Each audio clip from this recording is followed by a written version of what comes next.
Hey everyone, I want to say good evening and happy 4th to you.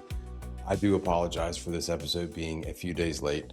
I work 2 jobs and both are outside, and like it has been crazy hot and I've just been wiped out this week from the workload, obviously, but coupled with the heat. Usually I can deal with it. This week, it is hot everywhere in this country.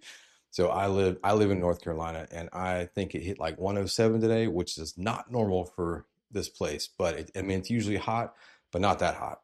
And the room that I film these videos in is not connected to the house air conditioning system at all. So it is crazy hot in here. So I will be using this good old handkerchief to make sure that my sweat glistened bald head doesn't blind the camera. So anyway, all right. So no more housekeeping. This is going to be a big episode. I knew that it would be, and it would be an epic story.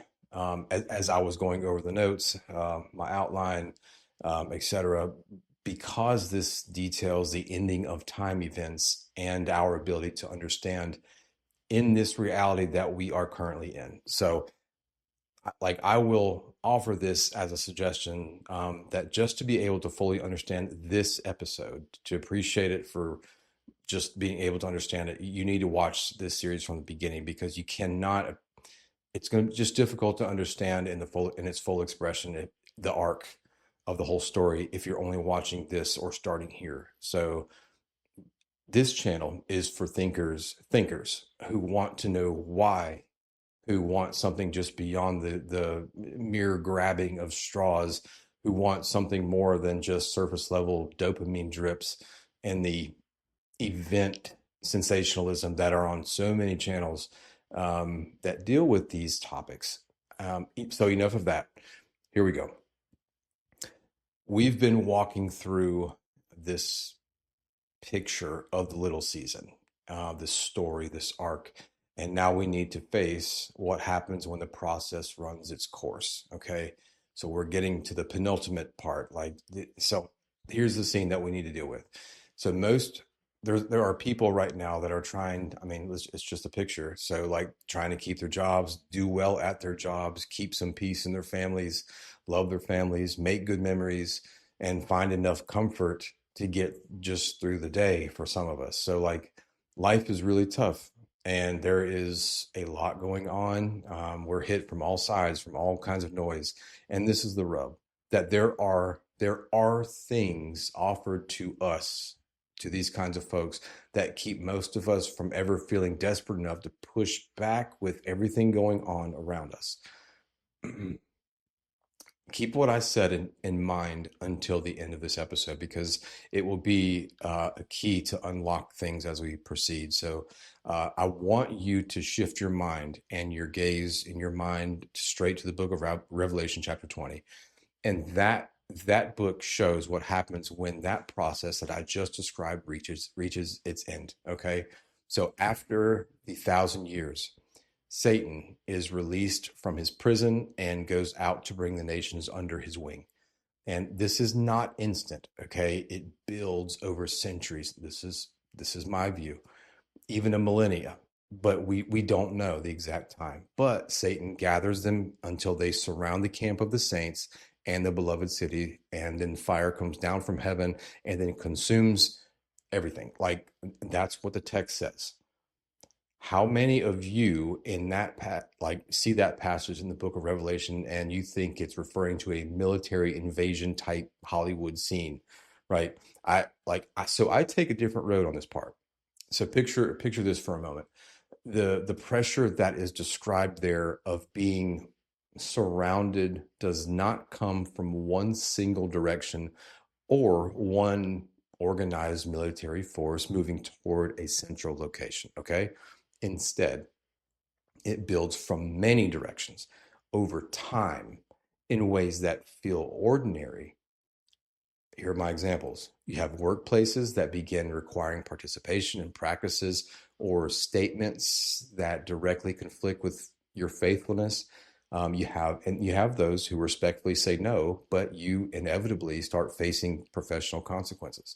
You have media, educational institutions that steadily promote narratives that frame continue like your continued conviction as an outdated or intolerant thing or even a dangerous thing. You have, I mean, family members and longtime friends begin like quietly applying pressure and like just these little things that they say to not rock the boat, like, and it's often framed it's often framed as like the love of Jesus is causing an unnecessary division. You even have social, this is obvious, social platforms, professional networks that reward those who go along with this whole thing while making visibility and important opportunity more difficult for those who hold the ground. And those things are just what we know from this current time that we live in now. Okay. So, like, do you see how hard this would be for mankind to detect unless you were either on the watchtower, like through generations, or you were working in league with the fallen? You wouldn't be able to see it.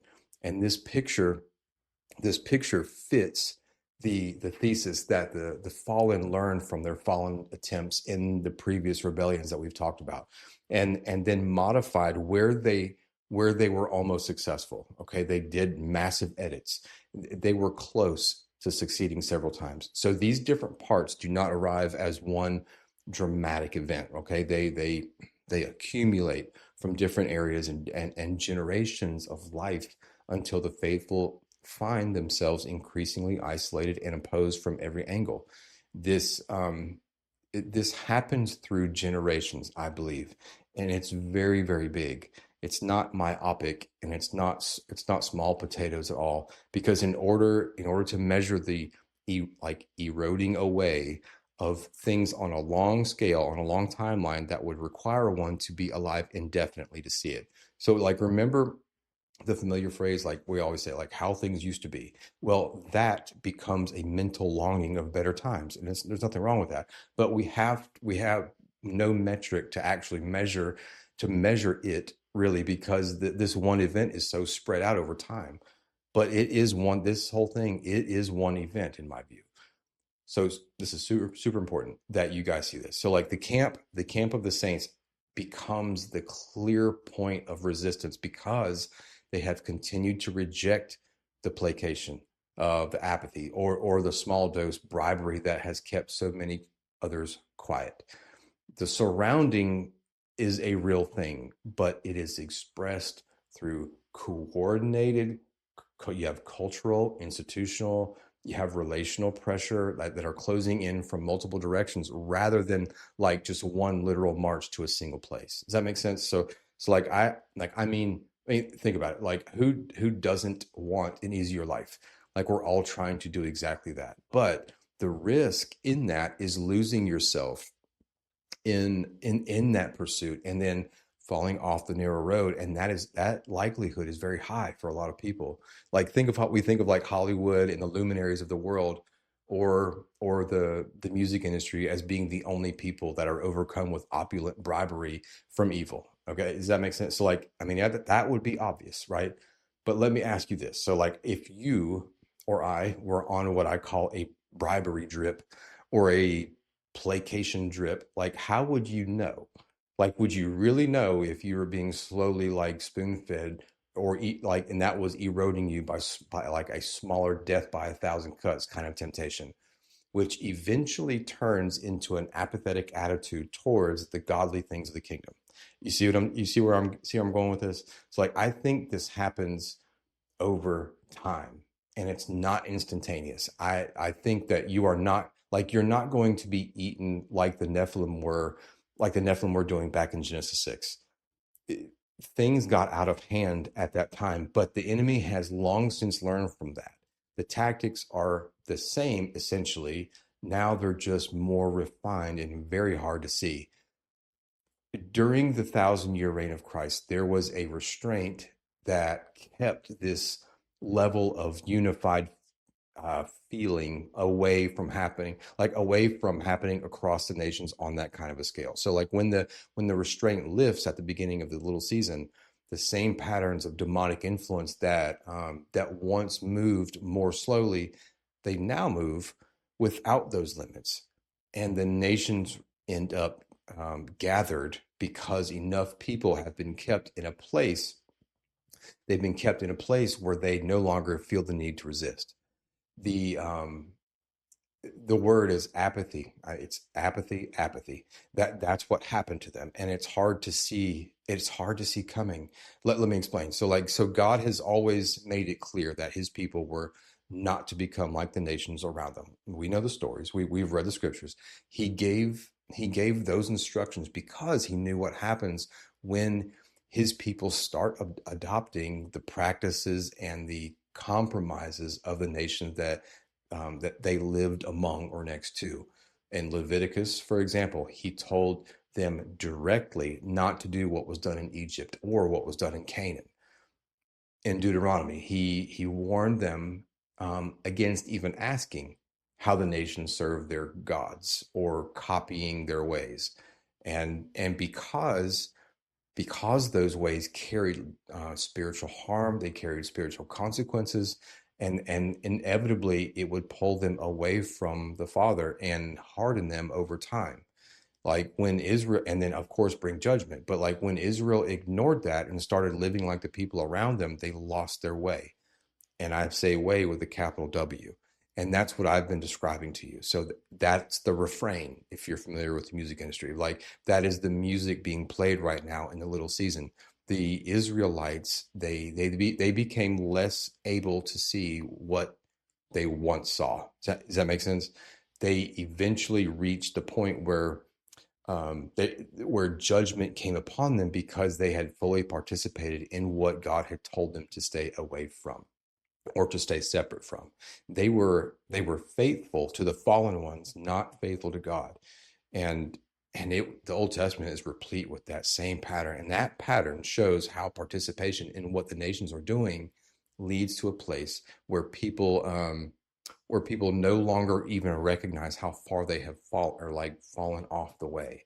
In the little season, that same participation is what keeps the majority from ever crying out like they did in Genesis 6. Remember? Remember that's when God forcibly intervened.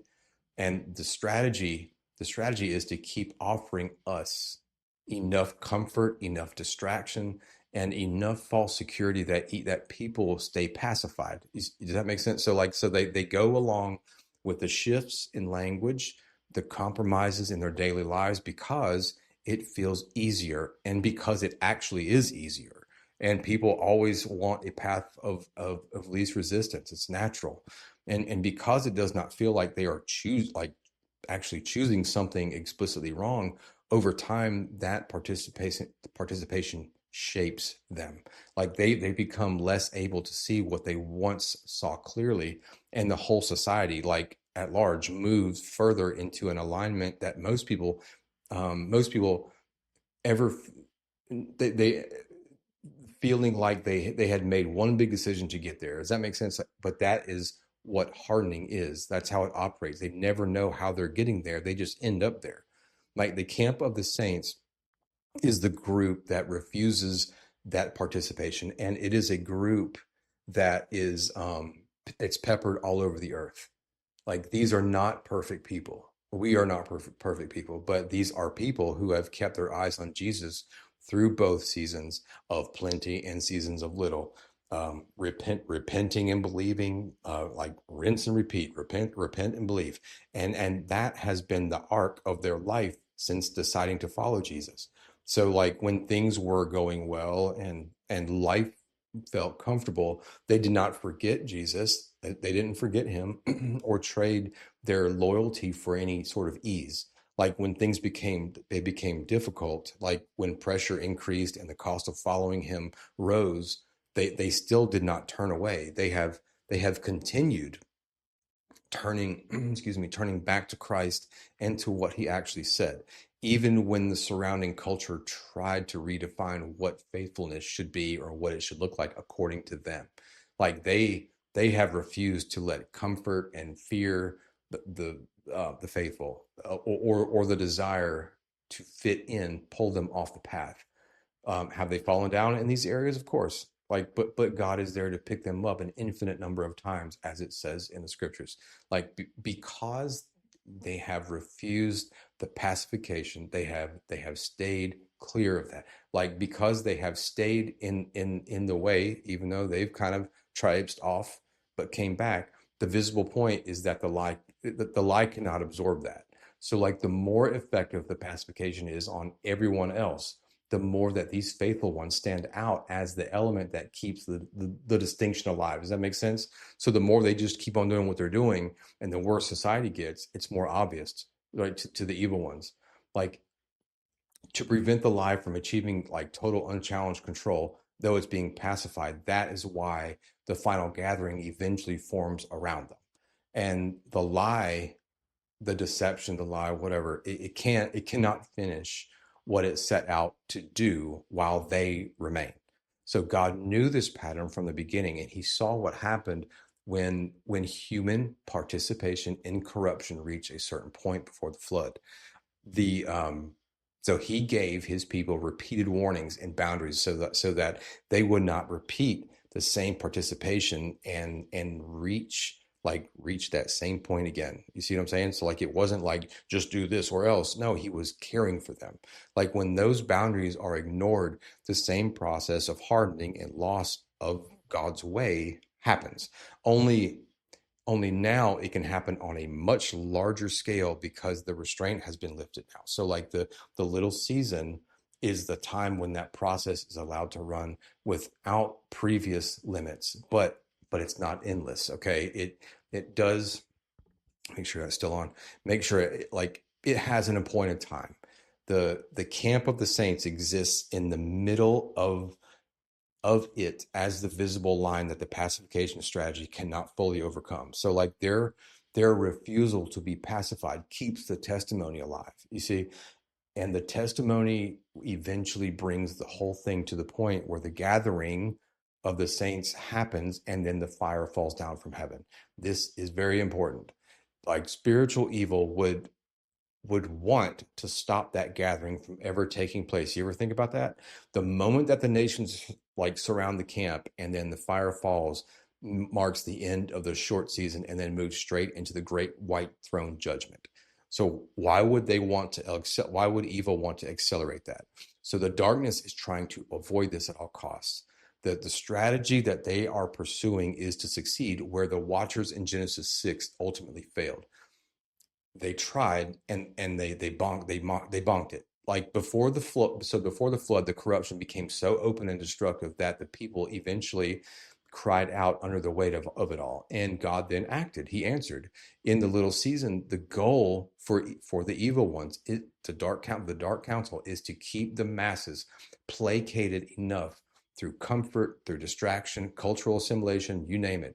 The same way back in Genesis 6, but more hidden, that they never reach that point. The people never reach that point of crying out. So if the majority can be kept sufficiently satisfied and accommodated, the final confrontation can be delayed or avoided indefinitely. Like, why would they even do this if it wasn't possible to prolong things indefinitely, right?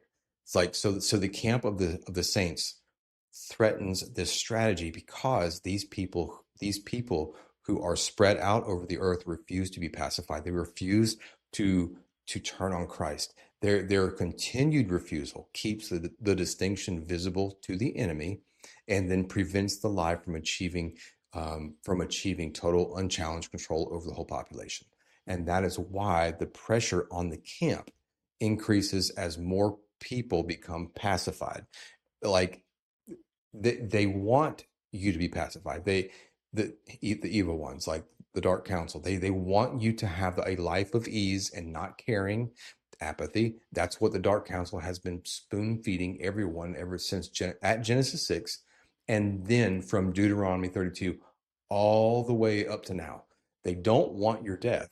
What would that serve them? It doesn't serve their purpose at all. The ones who refuse become the clearest obstacle to the long-term plan, right? So workplace, families, communities, institutions, they that have already gone along with these shifts in culture start treating continued faithfulness as the problem. That's why these laws are always against Christianity. The people who have been kept comfortable enough to not cry out begin to see that the ones who are still standing are the ones that are causing the tension, isolation, loss of standing, uh, and relational strain. And it all serves the purpose of wearing down the refusal of making it small enough that it no longer threatens the overall pacification of the masses. I'm sorry, I didn't mean that to be long, but if you are one of those who have been trying to stay faithful to Jesus in the middle of all this, and I want you to hear something clearly, like God sees you, He sees us, like whether you are walking through a season of plenty where it would be easy to get comfortable or slowly drift away, or whether you are walking through a season of little where the pressure is incredibly heavy and the cost is super high. He sees the choice that you are making to keep turning back to him. Like you're not forgotten, right? That your loyalty to Jesus in both the easy times and the hard times is not small in his eyes. In the story of Job, he had much, he had little, he had plenty. Like the camp of the saints is made up of people just like you, like ordinary people who have decided that no matter what comes, like they will not forget the one who saved them. Like you're the one who has promised them a crown. Like you are faithful, and you are all like he's always watching, he's calculating, and you're doing the same thing, and it's exhausting. You're watching, you're calculating things. Like we don't always feel strengthened, but like have you ever thought that you were never made to feel the angelic force that picked you back up? Like that a little bit of influence, like that voice or like an internal inclination that to ask God to forgive you, knowing that he would. Like of course we would say it's the Holy Spirit, and I do believe that, but like and that like you would do this again and again and again, and you choose that again, you choose the light, and it matters, and it's part of what keeps the light visible in a time when so many of us are being lulled to sleep. And that is why, upon entry inside of the kingdom doors, like you get to hear, well done, good and faithful servant, enter into my rest. And what a blessing to even hear that. Like, but eventually, God does intervene in the story. Like the fire from heaven comes, and that will be the next and final episode. And we will talk about when the great books are opened, and that will be the end of this first.